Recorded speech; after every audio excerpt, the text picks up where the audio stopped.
رسوله الكريم اما بعد فقد قال الله تبارك وتعالى كما ورد 3 مرات في القرآن اعوذ بالله من الشيطان الرجيم بسم الله الرحمن الرحيم ولقد نعلم انك يضيق صدرك بما يقولون وقال تبارك وتعالى كما ورد في سورة المزمل فاصبر على ما يقولون واهجرهم هجرا جميلا وقال عز وجل كما ورد في سورة العنكبوت الف لام ميم احسب الناس ان يتركوا ان يقولوا آمنا وهم لا يفتنون ولقد فتنا الذين من قبلهم فليعلمن الله الذين صدقوا وليعلمن الكاذبين وقال عز وجل كما ورد في سورة البقرة وَلَنَبْلُوَنَّكُمْ بِشَيْءٍ مِّنَ الْخَوْفِ وَالْجُوعِ وَنَقْصٍ مِّنَ الْأَمْوَالِ وَالْأَنفُسِ وَالثَّمَرَاتِ وَبَشِّرِ الصَّابِرِينَ وقال جل وعلا كما ورد في نفس السورة كتب عليكم القتال وهو كره لكم وعسى أن تكرهوا شيئا وهو خير لكم وعسى أن تحبوا شيئا وهو شر لكم والله يعلم وأنتم لا تعلمون وقال جل وعلا كما ورد في سورة النصر إذا جاء نصر الله والفتح ورأيت الناس يدخلون في دين الله أفواجا فسبح بحمد ربك واستغفره إنه كان توابا صدق الله العظيم رب اشرح لي صدري ويسر لي أمري واحلل عقدة من لساني يفقهوا قولي. معزز ناظرین اور محترم خواتین، السلام علیکم ورحمۃ اللہ وبرکاتہ۔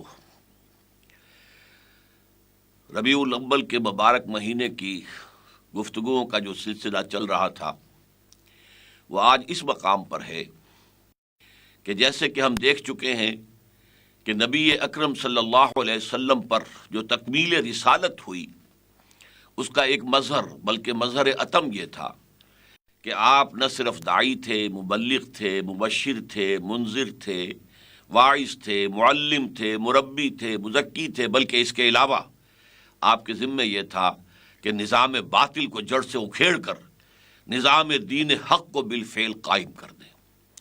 یہ گویا کہ ایک انقلابی مشن تھا جو محمد رسول اللہ صلی اللہ علیہ وسلم کے حوالے کیا گیا۔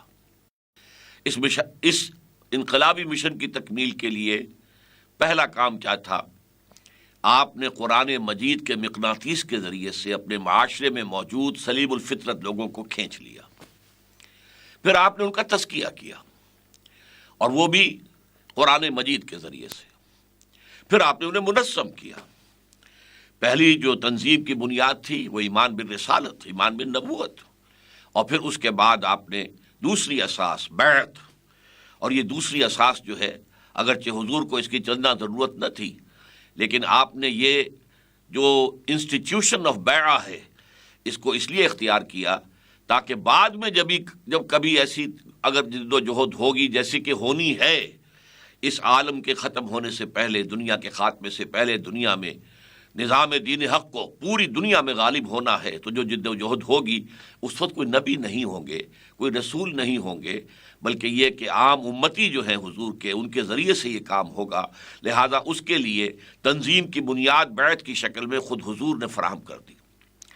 اب آج ہمارا اس سلسلے کا جو تیسرا گفتگو کا معاملہ ہے وہ یہ ہے کہ انقلابی جد و جہد میں تصادم ناگزیر ہوتا ہے، اس لیے کہ معاشرے میں اگرچہ ہوتے ہیں سلیم الفطرت لوگ بھی جو ہر دعوت پر غور کرتے ہیں، سوچتے ہیں، اور انہیں دل کو اور دماغ کو اگر قابل قبول ہوتی ہے تسلیم کر لیتے ہیں، لیکن اکثر و بیشتر اصحاب اقتدار یا وہ طبقات کہ جو اس نظام کے ساتھ پریولیجز جن کی وابستہ ہیں، جن کے ویسٹڈ انٹرسٹ وابستہ ہیں، وہ پھر یہ کہ خم ٹھوک کر میدان میں آتے ہیں اور اپنا سٹیٹس کو، اپنے نظام کو برقرار رکھنے کی پوری کوشش کرتے ہیں۔ لہذا ایک تصادم ناگزیر ہے۔ اس تصادم کی آج میں آپ کے سامنے چند مراحل میں جو تصادم ہوا ہے اس کی تفصیل پیش کرنا چاہتا ہوں۔ سب سے پہلا تصادم کیا تھا؟ جیسے ہی حضور نے دعوت شروع کی لا الہ الا اللہ کی، کوئی معبود نہیں سوائے اللہ کے، تمہارے یہ سارے معبود جھوٹے ہیں، تم جو ہے یتیم کو دھکے دیتے ہو، تم مسکین کو کھانا نہیں کھلاتے، تم نماز کی روح کو بھلا بیٹھے ہو، اور صرف ریاکاری کے لیے تم نیک کام کرتے ہو. یہ ساری تنقیدیں جب سامنے آئی ہیں، اس نے اس نظام کے جو سربراوردہ لوگ تھے انہیں ایک دم جو ہے بھوچکا سا کر دیا، اور وہ حیران ہو گئے. اور ان کا پہلا رد عمل کیا تھا کہ اس کو محمد کو صلی اللہ علیہ وسلم فدا و آباؤنا و امہاتنا چٹکیوں میں اڑاؤ. چنانچہ کہنا شروع کیا گیا یہ پاگل ہو گئے، ان کا دماغ خراب ہو گیا، یہ مجنون ہو گئے، ان پر جن کا سایہ ہو گیا، یا یہ کہیں سے سحر سیکھ کر آ گئے، ساحر ہو گئے، یا سحر زدہ ہیں، مسحور ہیں. یہ بھی کہا گیا انہوں نے ایک عجمی غلام اپنے گھر میں کوٹڑی میں بند کیا ہوا ہے جو پچھلی کتابوں کا عالم ہے، تورات اور انجیل کا، اس سے یہ ڈکٹیشن لیتے ہیں، آ کر ہم پر دھوس جماتے ہیں کہ یہ مجھ پر وحی آئی ہے. آپ کو کذاب تک کہا گیا، ساحر کذاب. یہ ساری وربل پرسیکیوشن، زبانی ایذا رسانی تھی صرف ابتدا میں. ابھی وہ نہیں سمجھے تھے کہ واقعتاً یہ مشت غبار جسے ہم سمجھ رہے ہیں تو بڑا طوفان بن جائے گا. انہوں نے سمجھا تھا کہ اگر جو ول ہے، قوت ارادی ہے محمد کی صلی اللہ علیہ وسلم، اسے کل کر دیا جائے، قوت ارادی کو ختم کر دیا جائے تو یہ ساری چیز ختم ہو جائے گی. لہذا اس وقت جو بھی لوگ ایمان لائے تھے حضور پر، ان سے کوئی تعرض نہیں کیا گیا، انہیں مارا نہیں گیا، پیٹا نہیں گیا. ساری پرسیکیوشن جو تھی وہ حضور کی ذات پر مرکوز تھی اور وربل تھی، زبانی. البتہ جب چوتھا سال شروع ہوا ہے، چوتھا سال نبوت یعنی وحی کے آغاز کے بعد چوتھا سال، اور انہوں نے دیکھا کہ یہ دعوت جو ہے یہ تو پھیل رہی ہے. محمد صلی اللہ علیہ وسلم کے عزم میں، ان کے ثبات میں، ان کے استقلال میں تو کوئی کمی نہیں آئی. ہمارا یہ وار تو اوچھا گیا ہے. تو اب انہوں نے خاص طور پر جب دیکھا کہ یہ تو یوں سمجھیے کہ بارود کے جو گودام ہمارے ہیں وہاں تک یہ چنگاری جا رہی ہے. ایک تو ہمارے جو غلام ہیں ابھی تک تو صابر و شاکر تھے اپنی قسمت پر، لیکن اب جو وہ ہے وہ محمد کے گرد جمع ہو رہے ہیں صلی اللہ علیہ وسلم. یہ اگر اٹھ کھڑے ہوئے تو ہمارے لیے بہت بڑی مصیبت ہو جائے گی. اور ہمارے نوجوان وہ کھنچے جا رہے ہیں، وہ محمد صلی اللہ علیہ وسلم کے گرد جمع ہو رہے ہیں. تو یہ تو دو گودام ہیں بارود کے، ان تک چنگاری پہنچے گی تو بھگ سے اٹھے گا، ہمارا معاشرہ اڑ جائے گا. لہذا انہوں نے طے کیا کہ جو ایمان لائیں انہیں مارو، انہیں پیٹو، انہیں گھروں کے اندر زنجیروں سے باندھ کر جکڑ کر ڈال دو، کھانا پینا کچھ نہ دو، بھوکے رکھو. یعنی آپ کہیں گے جدید الفاظ میں فزیکل پرسیکیوشن اینڈ ٹارچر کا دور شروع ہوا. یہ کام حضور کے ساتھ وہ نہیں کر سکتے تھے، اس لیے کہ حضور بنو ہاشم کے ایک معزز فرد تھے، اور بنو ہاشم کے سردار ابو طالب تھے، اور ابو طالب کو حضور سے انتہائی محبت تھی. تو وہ کور کر رہے تھے، وہ گویا کہ پشت پناہی کر رہے تھے. حضور پر اس طرح کی کوئی دسترازی ممکن نہیں تھی. اسی طریقے سے جو اور اونچے گھرانوں کے لوگ، بڑے لوگ ایمان لائے، ان پر بھی نہیں کر سکے. لیکن یہ ہے کہ نوجوانوں پر جو ہے انہوں نے، ظاہر بات ہے نوجوان تو باپ کو پورا حق ہے، یا باپ مر گیا ہے تو چچا کو پورا حق ہے، تایا کو پورا حق ہے، جس طرح چاہے اپنے بھتیجے کے ساتھ سلوک کرے. اور غلام اور بانیاں جو ہیں وہ تو ان کی مملوک تھی، انہیں تو قتل بھی کر دے تو کوئی ان سے پوچھنے والا نہیں. لہذا یہ دور آیا ہے جو شدید پرسیکیوشن کا تھا. پہلا دور جس کا میں نے تذکرہ کیا، اس کے حوالے سے، اس کے نسبت سے میں نے دو آیتیں آپ کو سنائیں. سورہ ہجر میں فرمایا گیا وَلَقَدْ نَعْلَمُ أَنَّكَ يَضِيقُ صَدْرُكَ بِمَا يَقُولُونَ. اے نبی، جو کچھ یہ لوگ آپ کے بارے میں کہہ رہے ہیں، پاگل ہو گئے ہیں، مجنون ہو گئے ہیں، شاعر ہیں، ساحر ہیں، مسحور ہیں، وغیرہ وغیرہ، تو ہمیں معلوم ہے کہ آپ کا سینہ بھنچتا ہے یہ باتیں سن کر. یہی لوگ جو مجھے الصادق الامین کا خطاب دینے والے ہیں، جب میں آتا تھا تو وہ اپنی نگاہیں میرے قدموں تلے بچھاتے تھے، آج وہ مجھے کیا کہہ رہے ہیں، پاگل، مجنون، ساحر، شاعر. تو صدمہ ہوتا تھا. لیکن سورہ مزمل میں فرمایا گیا وَاصْبِرْ عَلَىٰ مَا يَقُولُونَ وَاهْجُرْهُمْ هَجْرًا جَمِيلًا. اے نبی، جو یہ کہہ رہے ہیں صبر کیجئے، جھیلیے، برداشت کیجئے، تحمل کیجئے، اور ان سے علیحدگی اختیار کیجئے، لیکن خوبصورتی کے ساتھ، لٹ مار کر علیحدہ نہ ہوں، اس لیے کہ انہیں کو آپ کو ابھی تبلیغ کرنی ہے. ہاں کہہ دیجئے بھائی ٹھیک ہے، آپ کی سمجھ میں میری بات نہیں آ رہی، میری سمجھ میں آپ کی بات نہیں، پھر بات کریں گے خوبصورتی کے ساتھ. قالوا سلاما اذا خاطبهم الجاہلون قالوا سلاما. تو یہ طرز عمل تھا جو حضور صلی اللہ علیہ وسلم کو تلقین فرمایا گیا. لیکن اس کے بعد جب پرسیکیوشن کی شدت ہو گئی ہے، اور آپ کو معلوم ہے جو کچھ حضرت بلال کے ساتھ ہوا، کہ ان کا جو آقا تھا امیہ ابن خلف، اس نے ان کی گلے کے اندر گردن میں رسی باندھی اور چھوکروں کے حوالے کر دیا، گھسیٹو اسے مکے کی گلیوں کے اندر۔ اب ظاہر بات ہے وہاں کی گلیاں پتھریلی، جسم ادھڑ رہا ہے، کھال چھل رہی ہے، خون نکل رہا ہے، وہ لے کے جا رہے جیسے کسی جانور کی لاش کو گھسیٹ رہے ہیں، اور پھر بالکل کھلے میں لے جا کر جہاں نیچے زمین جو ہے توے کی طرح جل رہی ہے اور اوپر آسمان برسا رہا ہے آگ، وہاں چت لٹا دیا گیا اور سینے کے اوپر بھاری پتھر رکھ دیا گیا۔ اب اس کی وجہ سے سانس لینا مشکل ہے، لیکن پھر بھی وہ کیا کہہ رہے ہیں؟ احد احد احد احد احد احد، ایک ہی کو مانوں گا، کسی اور کو نہیں مانوں گا۔ اسی طریقے سے حضرت خباب بن الارت رضی اللہ تعالیٰ عنہ، وہ لوہار تھے، کام کرتے تھے، ظاہر بات ہے کہ وہاں معاشرے میں ان کی کوئی سٹیٹس نہیں تھا ان کا، لہذا انہیں بلایا گیا، ان کے نگاہوں کے سامنے دیکھتے ہوئے انگارے بچھائے گئے، اور پھر ان سے کہا اتارو کرتا، اتار دیا، اور کہا لیٹ جاؤ، لیٹ گئے۔ کیوں؟ اس لیے کہ حضور کا حکم یہ تھا کہ چاہے تم پر کتنا ہی تشدد کریں، تم جوابی کارروائی نہیں کرو گے، تم ہاتھ نہیں اٹھاؤ گے، تم اپنے دفاع اور تحفظ کے لیے بھی ہاتھ نہیں اٹھاؤ گے۔ اسے بعد میں کہا گیا سورہ نساء میں کہ تمہیں ایک زمانے میں حکم تھا کفو ایدیکم، اپنے ہاتھ روک کر رکھو، بندے رکھو، کوئی جوابی کارروائی نہیں، لہذا وہ لیٹ گئے۔ اب آپ خود سوچئے کہ جس شخص کو یہ معلوم ہے کہ یہ مجھے زندہ بھوننے لگے، کباب بنانے لگے ہیں، اگر اس سے اجازت ہوتی تو ایسا ڈیسپریٹ انسان 2-4 آدمیوں کو مار کر مرتا، اجازت نہیں ہے۔ یہ ڈسپلن تھا جو محمد رسول اللہ سکھا چکے ہیں، سموتات اسمعوا واطیعوا، لہذا وہ لیٹ گئے، پشت کی جو ہے کھال جلی، چربی پگھلی، اس سے وہ انگارے ٹھنڈے ہوئے۔ اسی کے ضمن میں واقع آتا ہے، یہی خباب بن الارت رضی اللہ تعالیٰ عنہ اس کے راوی ہیں، حضور کی خدمت میں حاضر ہوئے، اور حضور اس وقت خانہ کعبہ کی ایک دیوار کے سائے تلے آرام کر رہے تھے، اپنی چادر اپنی سر کے نیچے رکھ کر۔ یہ لوگ پہنچے فریاد لے کر، اے نبی دیکھیے اب ہمارے لیے یہ پرسیکیوشن ناقابل برداشت ہو رہی ہے، یہ پرسیکیوشن جو ہے یہ ہمارے برداشت کے سے زائد ہو گئی ہے۔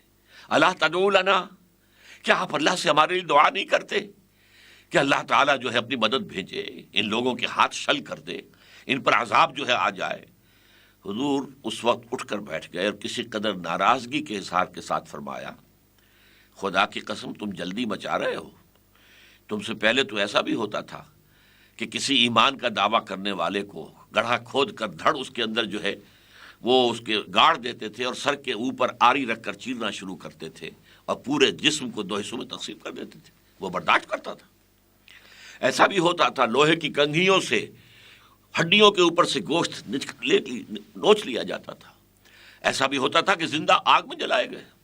یہ تو پوری قرآن مجید میں ایک صورت موجود ہے کہ جس میں اصحاب الاخدود کہ جنہوں نے اہل ایمان کو، موحدین کو جلایا زندہ آگ میں، تو آپ نے فرمایا کہ تم ان صبر کرو، جھیلو، برداشت کرو، ایک وقت وہ آ جائے گا کہ جب کہ ایک سوار صنعت سے حضر موت تک جائے گا اور اسے اللہ کے سوا کسی کا خوف نہیں ہوگا، لیکن ابھی وقت ہے، اللہ ابھی تمہیں آزما رہا ہے۔ اسی وقت یہ آیات نازل ہوئیں جو میں نے آپ کو سنائی، الف لام میم، سورہ عنکبوت کے آغاز میں، احسب الناس ان یترکوا ان یقولوا آمنا وهم لا یفتنون، کیا لوگوں نے یہ سمجھا تھا کہ وہ صرف یہ کہنے پر کہ ہم ایمان لے آئے چھوڑ دیے جائیں گے، چھوٹ جائیں گے، جہنم سے بھی نجات ہو جائے گی؟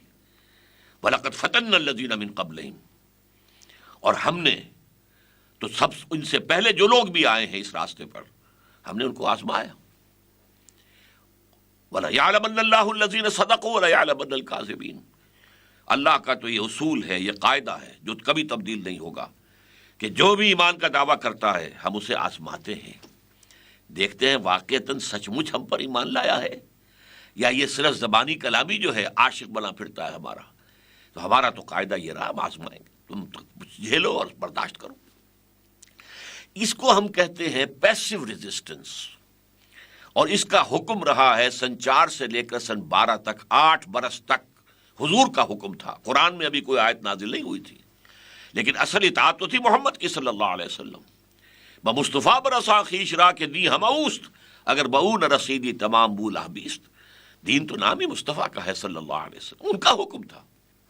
اس کا فائدہ جو سب سے بڑا ہوا وہ یہ تھا کہ وہ جو معاشرے میں سائلنٹ میجورٹی ہوتی ہے، جس میں ہمت نہیں ہوتی کہ وہ ظالموں کے خلاف کھڑی ہو جائے، لیکن وہ اندھی بہری تو نہیں ہوتی، وہ جب دیکھتے تھے انہیں کیوں ستایا گیا، یہ بلال نے کیا جرم کیا تھا؟ کیا کوئی چوری کر لی تھی؟ کیا کوئی ڈاکہ ڈالا تھا؟ کیا اپنے آقا کی بیٹی کی کوئی بے حرمتی کر دی تھی جو یہ حق کا اس طرح سزا دے رہا ہے؟ جب بتایا جاتا تھا کچھ نہیں کیا اس نے، وہ تو صرف یہ کہتا ہے کہ میں اللہ کے سوا کسی کو معبود نہیں مانتا اور محمد کو اللہ کا رسول مانتا ہوں صلی اللہ علیہ وسلم۔ اب آپ بتائیے اس کا کیا اثر ہوگا؟ لوگوں کے دلوں میں ان کی ہمدردیاں پیدا ہو رہی ہیں۔ بھائی یہ خباب بن الارت کے ساتھ عجیب معاملہ کیا ہے لوگوں نے، یہ کیا ہوا، کیوں کیا؟ بھائی کوئی نہیں، کوئی اس کا جرم نہیں، سوائے اس کے کہ وہ کہتا ہے کہ میں ایک ہی معبود کو مانتا ہوں، لا الہ الا اللہ، اور میں محمد کو صلی اللہ علیہ وسلم اس کا رسول مانتا ہوں۔ بس اس سے عوام کے اندر ہی اندر ہمدردیاں جو ہیں وہ حضور اور صحابہ کے ساتھ ہوتی چلی گئیں۔ بہرحال یہ پیسو ریزسٹنس بہت اہم ہے سیرت النبی میں، اور بعد کی کامیابیوں کے لیے یہ ایک بہت بڑا عامل ہے۔ اب اس کے بعد تاریخ نے ایک ورق پلٹا، اور حضور صلی اللہ علیہ وسلم کو اللہ تعالیٰ نے مدینے میں جگہ دے دی، دار الہجرت بن گیا یثرب، اور وہ اب مدینۃ النبی بن گیا۔ اگرچہ حضور بنفس نفیس وہاں دعوت کے لیے نہیں پہنچے، مدینے کی طرف سے کھڑکی کھلی، اور پہلے سال، وہ 10واں سال تھا غالباً، جو نبوی کے 7 آدمی ایمان لے آئے خزرج کے، اگلے سال 15 ہو گئے یا 12 ہو گئے، اس سے اگلے سال 75 ہو گئے، جن کے لیے کہ حضور نے اپنے 2 ساتھیوں کو بھیج دیا تھا تعلیم کے لیے، قرآن سکھانے کے لیے۔ ان میں مصعب بن عمیر تھے رضی اللہ تعالیٰ عنہ، اور عبداللہ ابن ام مکتوم تھے رضی اللہ تعالیٰ عنہ۔ وہ اگلے سال آئے تو 75 آدمی لے آئے، حضور کی جھولی میں ڈال دیے۔ اب انہوں نے معاہدہ کر لیا کہ حضور آپ آ جائیں مدینے، ہم آپ کی حفاظت کریں گے جیسے اپنے اہل و عیال کی۔ بہرحال تاریخ نے ایک عجیب نقشہ دیکھا، چشم فلک نے، مکے والے خون کے پیاسے ہیں، وہاں سے نکلنا حضور کے لیے مشکل ہے۔ 3 دن 3 شب و روز غار ثور میں آپ چھپے رہے ہیں صلی اللہ علیہ وسلم، اور حضرت ابو بکر تھے رضی اللہ تعالیٰ عنہ، اور اس کے بعد بھی جیسے شکاری کتے ہوتے ہیں ایسے ہی کھوجی پھر رہے تھے، کیونکہ اعلان کر دیا گیا تھا جو محمد کو زندہ یا مردہ لے آئے صلی اللہ علیہ وسلم اسے 100 اونٹ ملیں گے۔ ادھر مدینے میں استقبال کی تیاریاں ہو رہی ہیں، کوئی 300 میل کا فرق ہے صرف، اور وہاں پر لوگ بار بار آ کر روزانہ آتے ہیں، صبح سے شام تک انتظار کرتے ہیں کہ حضور کب پہنچے۔ تو وہاں پر وہ آپ کا داخلہ جو ہو رہا ہے وہ بے تاج بادشاہ کی طرح ہو رہا ہے۔ لہٰذا اب یہاں مدینے سے جہاں اللہ تعالیٰ نے تمکن عطا کر دیا حضور کو، آپ کو ایک حیثیت عطا کر دی، آپ بے تاج بادشاہ بن گئے، تو اب آپ نے یہاں سے کفر اور شرک اور نظام باطل کے خلاف اقدام شروع کیا۔ وہ اقدام کیا تھا؟ 6 مہینے تو آپ نے لیے، جس کو میں کہا کرتا ہوں انٹرنل کنسولیڈیشن۔ 6 مہینے میں آپ نے مسجد نبوی تعمیر کرائی، نمبر 1، مرکز وجود میں آ گیا۔ نمبر 2، آپ نے مہاجرین اور انصار کے درمیان مواخات کرا دی، ایک انصاری ایک مہاجر، بھائی بھائی۔ نمبر 3، جو 3 قبیلے یہود کے تھے ان کو ایک معاہدے میں جکڑ لیا، جوائنٹ ڈیفنس آف مدینہ۔ اسے خام خواہ میثاق مدینہ کو دستور کہہ دیا گیا ہے، وہ کوئی اسلامی ریاست کا دستور نہیں تھا۔ It was actually a joint defence packet, کہ اگر مدینے پر باہر سے کوئی حملہ ہوا تو پھر مسلمان اور یہودی مل کر دفاع کریں گے۔ اور یہ 3 کام کرنے کے بعد پھر آپ نے اب گویا کہ اقدام شروع کیا ہے۔ وہ اقدام کیا تھا؟ آپ نے چھوٹے چھوٹے دستے بھیجنے شروع کر دیے، تاکہ جو کاروان روٹ تھا، جس پر کہ یہ سمجھیے لائف لائن تھی قریش کی، تجارت ہی ان کا ذریعہ معاش تھا، شام کی طرف جاتے تھے، بدر سے گزرتے تھے۔ بدر مکے سے 200 میل ہے یا اس سے بھی زائد، اور مدینے سے 70-80 میل ہے، تو گویا کہ یہاں انٹرسیپٹ کیا جا سکتا تھا ان کے قافلوں کو۔ اسی طریقے سے جنوب میں یمن کی طرف جاتے تھے تو پھر وہ طائف سے ہو کر گزرتے تھے، تو مکے اور طائف کے درمیان نخلا کی وادی میں بھی آپ نے ایک چھوٹا سا چھاپا مار دستہ بھیج دیا، یہ ثابت کرنے کے لیے we are very much here now. اب وہ گویا کہ ایک طرح کا اکنامک بلاکیڈ ہو گیا مکے والوں کے لیے، کہ ان کا جو شاہراہ تھی جس سے وہ تجارت کرتے تھے، اب تک تو کوئی انہیں تھریٹن نہیں کرتا تھا اس پر۔ اب وہاں معلوم ہوا کہ محمد صلی اللہ علیہ وسلم اور ان کے ساتھی اب موجود ہیں، یہ اکنامک بلاکیڈ۔ اور دوسرا یہ کہ حضور بھی، یہ جو 8 مہم میں ہیں ان میں سے 4 میں حضور خود بھی گئے، اس لیے انہیں 4 غزوات کہتے ہیں۔ ان میں آپ جہاں بھی گئے وہاں کے لوکل قبائل سے آپ نے معاہدہ کر لیا، وہ سب کے سب پہلے حلیف تھے اور تابع تھے قریش کے. اب یا تو اس قبیلے نے حضور سے معاہدہ کر لیا ہم آپ سے آج سے آپ کے ساتھی ہیں، یا یہ کہا کہ صاحب ہم نیوٹرل رہیں گے، نہ ہم آپ کے خلاف قریش کی مدد کریں گے، نہ قریش کے خلاف آپ کی مدد کریں گے. ان دونوں کا نتیجہ کیا تھا کہ جو حلقہ اثر تھا، سیاسی اثر و رسوخ قریش کا، وہ کم ہو رہا ہے. The zone of influence, political influence of Quraysh was diminishing. اس کے بعد جو ہے تنگ آ کر 1000 کا لشکر لے کر ابو جہل نکلا ہے. ادھر سے حضور نکلے ہیں صحابہ اکرام کو لے کر، اور بدر میں پہلی جنگ ہو گئی. پہلا مقابلہ ہوا 313 کا 1000 کے ساتھ. یہ تقریباً نہتے اور وہ کیل کانٹے سے لیس. یہاں 2 گھوڑے وہاں 100 گھوڑے، یہاں 70 اونٹ وہاں 900 اونٹ. یہ صورتحال، لیکن اس میں اللہ تعالیٰ نے فتح عطا فرما دی. یہاں سے آخری دور شروع ہو گیا تصادم کا، اور وہ ہے قتال فی سبیل اللہ. لہذا قرآن مجید میں پھر اس کو جب فرض کر دیا گیا اور اس پر کچھ مسلمان کسمس آئے، خاص طور پر جن میں کچھ نفاق کے جراثیم تھے، انہوں نے کہا کہ جنگ کی کیا ضرورت ہے، ہم صرف دعوت و تبلیغ کرتے رہیں، تو اگر گڑ دے کر مارا جا سکتا ہو تو زہر کائے کو دینا ہے. ان منافقین نے کہا ابھی کوئی آیت تو اتری نہیں ہے قتال کی. تو سورہ محمد نازل کر دی اللہ نے تاکہ ان پر حجت قائم ہو جائے. اسے سورہ محمد بھی کہتے ہیں صلی اللہ علیہ وسلم، اور سورہ قتال بھی کہتے ہیں. بہرحال جو لوگ بھی تھے جن کے اندر ایمان کی کمزوری تھی یا خدا نہ خواستہ نفاق کے جراثیم پل رہے تھے، انہوں نے جب اعتراض شروع کیے تو اللہ تعالیٰ کی طرف سے کھل کر بات آ گئی. کتب علیکم القتال وہو کرہ لکم. دیکھو مسلمانوں، تم پر اب جنگ فرض کر دی گئی ہے، اور وہ تمہیں بہت بھاری لگ رہی ہے، ناپسند ہے، جان کا خطرہ ہے. آسان تکرہوا شیئا وہو خیر لکم. جان لو تمہارے ایمان کا تقاضا ہے کہ یہ مانو کہ ہو سکتا ہے تم کسی چیز کو ناپسند کرو، حالانکہ اسی میں اللہ کی طرف سے تمہارے لیے خیر آ رہا ہو. وآسان تحبوا شیئا وہو شر لکم. اور یہ بھی ممکن ہے کہ تم کسی چیز کو پسند کرو حالانکہ وہ تمہارے لیے شر ہے. واللہ یعلم وانتم لا تعلمون. اللہ جانتا تم نہیں جانتے.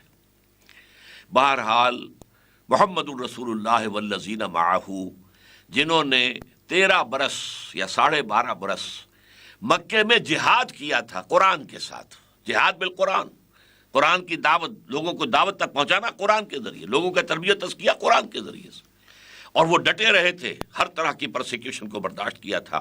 اب وہ میدان جنگ میں آئے، ایک کے بعد دوسری، دوسری کے بعد تیسری جنگوں کا سلسلہ 6 برس تک جاری رہا ہے. اٹ واز اے کنٹینیوس وار.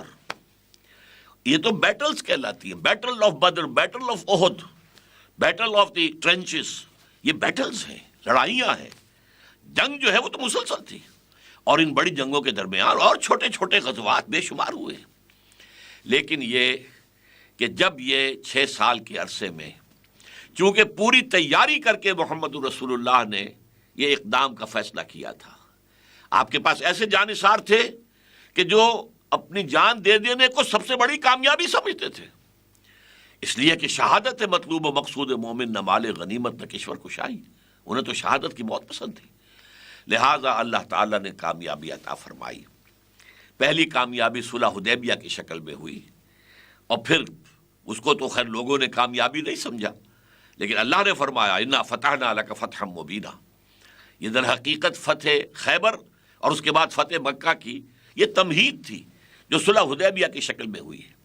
اور اس کے بعد آپ کو معلوم ہے وہی اللہ کا بندہ، اللہ کا رسول جو بڑی مشکل سے جان بچا کر مکے سے نکلا تھا، 6 سال بعد، بدر کے 6 سال بعد اور ہجرت کے 8 سال بعد، رمضان سن 10 ہجری کے اندر، اور 10 ہی تاریخ تھی، وہ مکے میں داخل ہوا ہے 10,000 اپنے جانثاروں کے ساتھ. جاء الحق وزهق الباطل ان الباطل کان زہوقا. حق آ گیا، باطل چلا گیا. یقیناً باطل تو بھاگنے والی شے ہے، جب تک حق سامنے نہیں آتا اس وقت تک وہ اپنا روب جماتا ہے، لیکن جب حق سامنے آ جائے اور وہ شرائط پوری کرے، اس کے اندر پوری قوت موجود ہو، ہر چیز قربان کر دینے کا مادہ موجود ہو، تو پھر باطل ٹھہر نہیں سکتا. چنانچہ اس کے بعد کیا شکل ہوئی وہ میں نے آپ کو سورۃ النصر سنائی تھی. اذا جاء نصر اللہ والفتح ورأیت الناس يدخلون فی دین اللہ افواجا. جب اے نبی صلی اللہ علیہ وسلم، جب اللہ کی مدد آ گئی اور فتح ہو گئی اور آپ نے دیکھا کہ اب لوگ جوق در جوق، فوج در فوج دین میں داخل ہو رہے ہیں، یہاں نوٹ کر لیجئے، دین اللہ، اس پر پہلے ہم گفتگو کر چکے ہیں، وہ اسلام میں داخل ہوئے تھے، وہ سب کے سب ایمان میں نہیں داخل ہوئے تھے، یا ایمان ان کے دلوں میں داخل نہیں ہوا تھا۔ قالت الاعراب آمنا قل لم تؤمنوا ولکن قولوا اسلمنا، لیکن اسلام میں آ گئے تو گویا کہ دین میں آ گئے، اطاعت قبول کر لی، سرنڈر کر دیا۔ ورأیت الناس يدخلون فی دین اللہ افواجا فسبح بحمد ربک واستغفر انہ کان توابا۔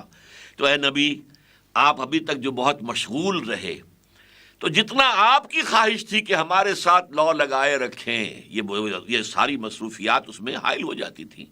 اب آپ فارغ ہیں، آپ کا مشن مکمل ہو گیا، آپ کی بعثت خصوصی الی اہل العرب تھی، یہاں دین غالب بھی آ گیا اور اسلام پھیل بھی گیا، لہذا مشن جو ہے آپ کا ایک درجے میں مکمل ہو گیا، لہذا اب آپ ہمہ تن اللہ تعالیٰ کی جانب متوجہ ہو جائیں۔ یہ تھا وہ سارا نظام، تصادم کے مختلف مراحل جن سے گزر کر محمد الرسول اللہ صلی اللہ علیہ وسلم نے اللہ کے دین کو غالب کیا جزیرہ نما عرب میں۔ بارک اللہ لی ولکم فی القرآن العظیم ونفعنی وإیاکم بالآیات والذکر الحکیم۔